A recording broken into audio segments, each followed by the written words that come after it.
Hello guys, this is Spicy, and this is a review on the Bandai high-grade Universal Sentry 1/44 scale Hambrabi. So, Titan's prototype transformable mobile suit, another suit from Zeta Gundam. And this kit was released in 2012, made in Japan. Here we have some more pictures of the Hambrabi. Alright. And here we have the transformation gimmick. 5 optional hands, and then we have the weapons, the Sea Serpent and the Phaeodine rifle and the beam saber. And the original retail price is 1700 yen. So that's the box. Let's go ahead and take a look at some of the stuff it comes with. It comes with this sheet of foil stickers with 6 mono eyes. There's another sticker which is not being used because the Hambrabi only has 5 mono eye. And here we have various other foil stickers. To be honest, the sticker on this kit isn't exactly terrible. There is some sections on the chest that are not too great, and I will talk about that very soon. Alright, here we have the instruction manual. Here we have some specs made from Gundam alloy, beam saber, beam rifle, Umihibi. I think that's the Sea Serpent weapon. Kumonosu. Yeah, and the Phaeodine rifle, claws, and tail lance. Alright, it's a very interesting looking suit. And honestly, I guess it's not for everybody because it looks kind of funky. But I do really like it. I like a lot of Titan's mobile suits. And here we have more gimmicks of the Hambrabi. Obviously, the transformation into the mobile armor mode kind of look like a giant stingray. And yeah, here we have some more suits from Zeta Gundam. We have the Hyzak, we have the Goplan, which I have, and we have the Marosai, and the Gathly, which I also have. Looks like I'm collecting all the Zeta Gundam suits. So here we have the mobile armor mode. It does have a connector piece to put this on the action base. I'm just putting on this small, cheap SD action base just for the purpose of this review. Here we have the mono eye. Here we have some more, articulation gimmicks, pictures of the Hambrabi, and yeah, it's a pretty powerful suit. So let's talk about the accessories. So obviously we got a connector piece for the action base 2, and then we have 2 of these multi-purpose universal gripping hands.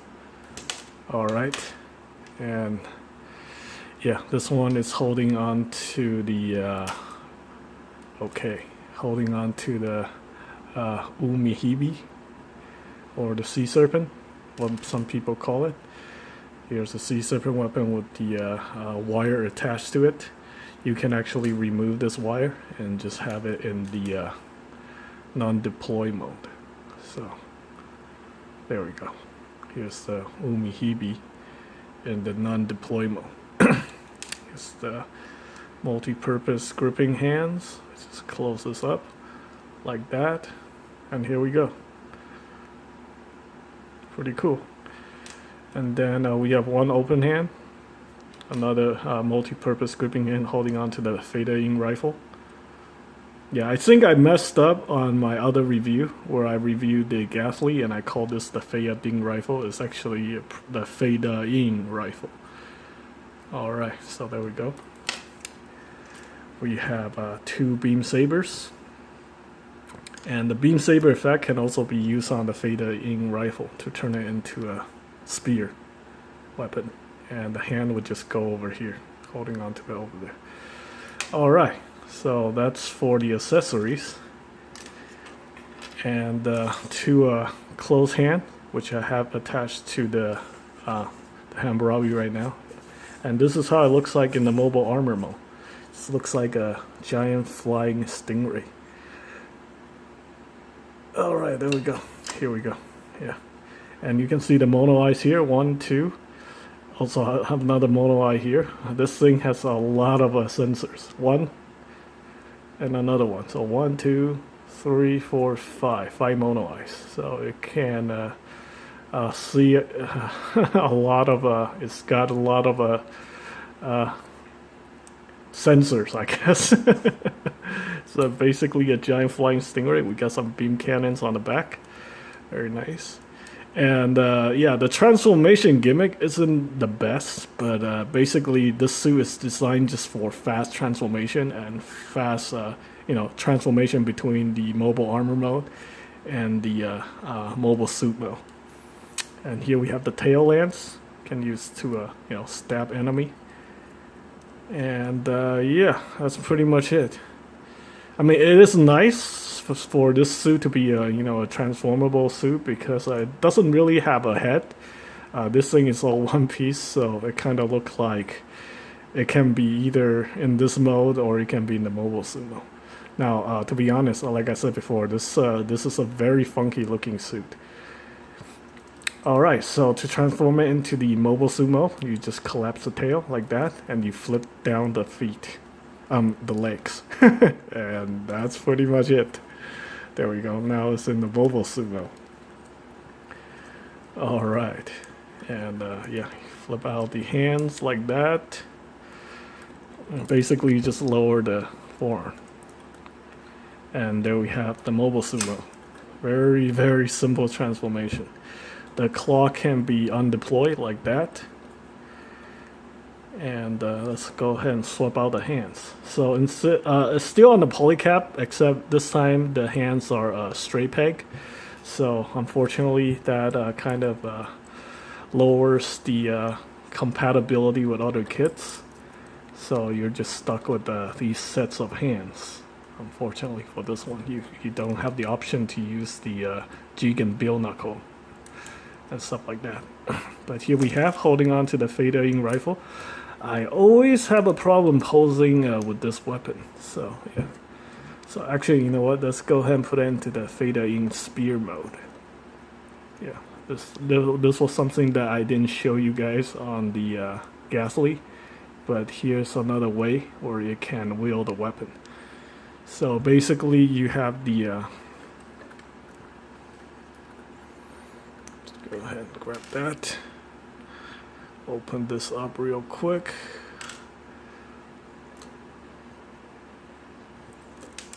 Oops.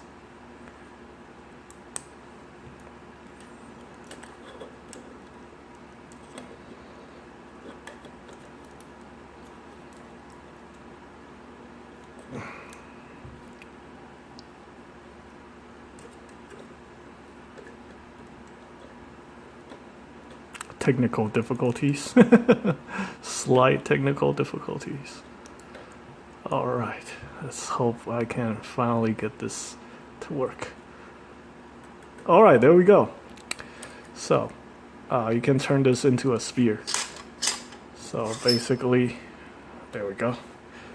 And you take one of the beam saber effect here, stick it in here, and there we go. Beam spear. For the Hambrabi. Also work, same gimmick, also work on the Ghastly. So yeah, very cool. Alright, I already talked about the Sea Serpent. We have the Beam Saber, you can hold on to the Beam Saber. Alright, that's the accessories. I really like this weapon, this is actually really cool. Yeah. Alright, we have the Beam Saber, another Beam Saber, closed fist. And let's just look at the Hambrabi. Very nice. I did a lot of panel lining on this kit, but not a lot of paint is required. All you have to do is put on the stickers and panel line it. And honestly, the sticker isn't that bad, except for these part on the chest right here. If you have some painting skills, I definitely recommend painting these in, because these stickers you have to fold onto these edges, and I don't think it's gonna last. I think it's just gonna come off eventually. Yeah, I'm probably gonna rip these off and paint it after the review is done. Alright, but still a very nice looking kit. It's not for everybody, but if you like the look of this kit, this is actually really cool. I like it so much that I end up picking up the premium Bandai version of this kit, the Hambrabi Suban. So I will be doing an unboxing and a review on this one soon. All right, so let's talk about articulation. As always, these transformable mobile suit, the first, the way these are designed, the focus is not on the articulation, but for the transformation gimmick. So here we have the feet articulation right there. You can hinge the feet all the way back, but that's part of the transformation anyway. So we do have a polycap ball joint to the polycap here, so we get some ankle rocker action. And we also got this panel here, which can open up. This is just for the transformation gimmick. That's it. That's really not part of the transformation. Part of the articulation. And we have double jointed knees, which is very nice. Also got these side skirt armor that you can move around, which is very cool. And then we have ball joints for the hips, which is a little bit weird. But anyway, like I say, the design of these transformable mobile suit is based on the transformation gimmick. We do have hips that can move around. So we have that, a little bit of that movement right there. We have a ball joint for the waist, so you can move that. It is hindered by the gigantic wings on the back though. Yeah. And these wings, however, can also articulate. So I guess, yeah, if you move them a little bit, you get slightly better articulation. Not much. No head articulation on this kit. But, all right, let's go ahead and remove this weapon. So we can talk about more of the articulation. All right, so, yeah, a little side to side. Oh, actually a lot of side to side. Then we have a ball joint here for the shoulders, so you can rotate that. Although I guess you're not really gonna get much articulation out of that because it's really hard to even hold on to the shoulders. But anyway, we got the bicep swivel here, very nice. And then we got this armor piece that you can kind of rotate. Yeah, I don't think that's intentional. And then the arm can hinge in and out, up and down like that. So that's pretty cool. We have a single bend elbow like that. It's a little bit more than 90 degrees, and you can bend it either way. You can bend it inward or outward like that. That's part of the transformation. And then we have the claw, which you can hinge forward like that. This piece of armor can kind of move up and down. Although, yeah, there's really not much you can do about it. It's just part of the, the shoulder gimmick. But yeah, overall pretty cool. And then, like I said, you can articulate the tail like that, the wings, and we have these cannons that are just stationary. So yeah, like I said, this kit isn't for everybody. It's, if you like the look of the Hambrabi, I would recommend it. If you don't like it, then yeah, probably you want to skip on this one. All right, so I hope you guys look forward to the review on the Hambrabi Suban. That's a Build Fighter version of this kit. And that's pretty much it for this review. I hope you guys find the information helpful. And as always, thanks for watching.